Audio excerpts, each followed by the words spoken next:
দর্শক আজকে আমরা তশকিলে বের হয়ে আজকে এমন এক জায়গায় ইফতারি করতে বসছি আলহামদুলিল্লাহ।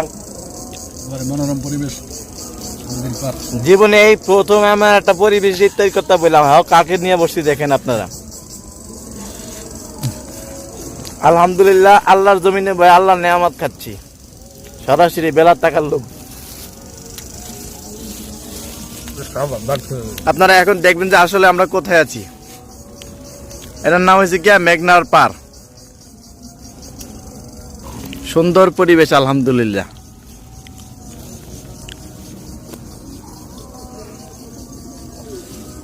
এরকম পরিবেশে 20-30 জন একসাথে না আসলে মজাই হবে না। ওই যে চাঁদ উঠছে আলহামদুলিল্লাহ।